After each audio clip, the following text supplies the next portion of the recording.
In this video, I'm going to give a very quick, straight to the point rundown on just how to operate this. Then I'll go into some more detail as far as how to make operating this tool a bit easier for you in the long run. And then I'll end this video by sort of explaining how the humidity that comes out of this actually helps relieve congestion. And so with that, first I'll go into how do you actually use this thing. The first thing that you want to be doing is naturally you want to be filling this with water. And as per common sense, you don't want to be overfilling it. And so you fill it to this little line. And just as a bit of an operator tip, I'd suggest that you actually get a permanent marker and actually mark the spot. Now in a dimly lit room, it'll be far easier to see what the water line is for where I should be refilling this to. And so once you've got the water in here, the next step is to attach the heating unit. When you face it the right way, you basically have to put it in and then give it a little bit of a twist, and then it's stable and good to go. And another consideration with this as well before we move on to the next step is that when you're running it, make sure it's on a flat surface. And now, step 3, and this is the one that I actually got a little bit caught up on myself, and that is if you want to add in an inhalant or an additive to mix in with the steam. There's 2 ways to do this. And so one way is just to mix it in with the water itself and so when it's steaming with the main water body. However, the downside of doing it this way is that it's going to make cleaning this thing out after every use much more difficult, which is why I personally never do that. I like things to be easy to clean. And so, the method that I use, or the second method, is actually to put additive or the inhalant into the vaporizer cup here. And yes, this is actually the vaporizer cup, because when I was reading the instructions, I was a little bit unclear about where exactly the vaporizer cup was. And this sort of is the middle ground between, you know, what could actually be a cup where you're meant to put a liquid in, or whether it's just something that's part of a funky aerodynamic design. We do live in a very creative world nowadays. Now, is this effective to run with just the water by itself? Absolutely yes. In fact, probably 9 times out of 10 when I am using this, I am only using water. So anyway, let's just say you've gone through all the steps, you've got the water level up to about here, you've got an inhalant here if not you want to use it, and it's plugged in and good to go. Basically, all you have to do is flick on the on switch, this little light will light up here, and it's on, it's running. You don't have to do anything else. And now we'll move on to part 2 of this video, and that is, how do you clean this thing? In the instructions, it gives you details about how you can clean it after every use and then the cleans that you have to do after every 150 hours and so on and so forth. But personally, I just like to do the proper cleans as frequently as I can, because whether it be on your car or your house or wherever, messes are generally much easier to take care of when the mess is still fresh and it hasn't really soaked in or dried onto anything. And so the same principle applies here. If you give us a bit of a good wipe down after every use or every second use, you'll find it'll be much easier and you won't have to do the really thorough cleans that I'm going to be describing later on in this section. And so to clean this bit, it's all pretty common sense. You just basically empty it out, and if you see any little bits of calcified contents that are still on the inside, you basically just wipe it off. Easy. But this thing is a little bit more of a challenge. So every time you use this, you'll find a little bit of calcifying around all of the hinges and all of the connections, and also at the part of the heater that actually boils the water itself.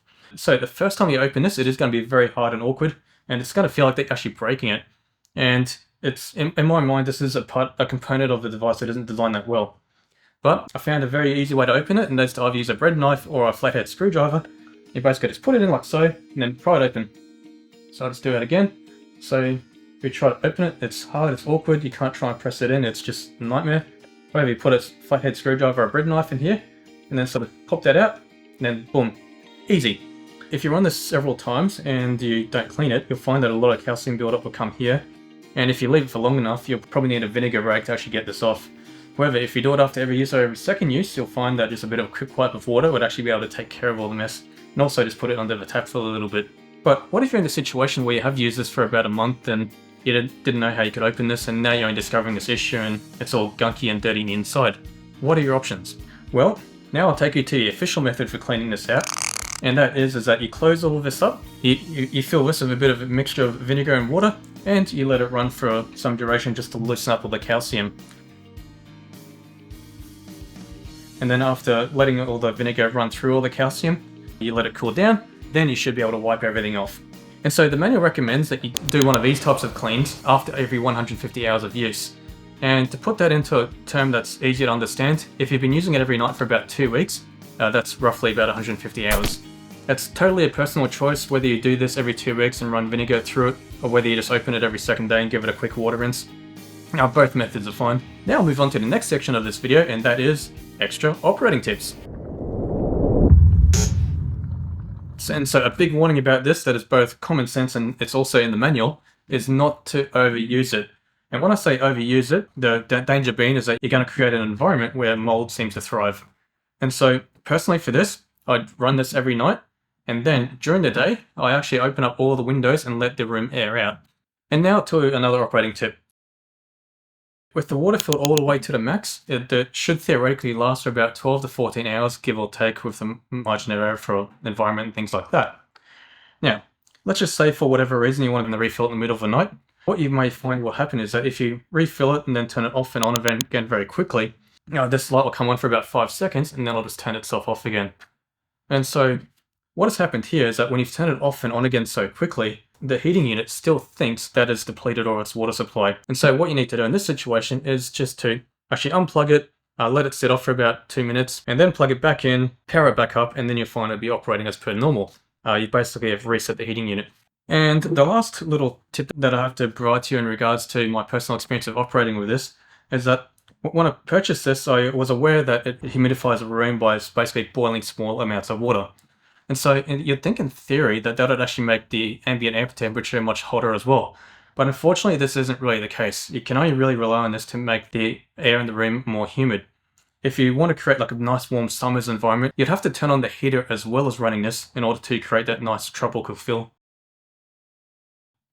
Otherwise, you're just going to have a humid, cold environment. Alrighty, and now move on to the last section of this video, and that is just basically a brief explanation about the science of how these humidifiers actually work in relieving congestion. Well, as we all know in winter, we're far more likely to catch some type of virus that we don't want.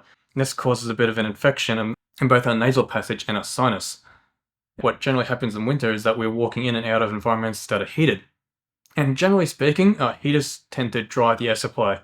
And so not only is the nasal passage and sinuses having to deal with the infection itself, but now they're having to deal with becoming very dry as well. And that sort of allows the infection to get much worse than what it initially should have been.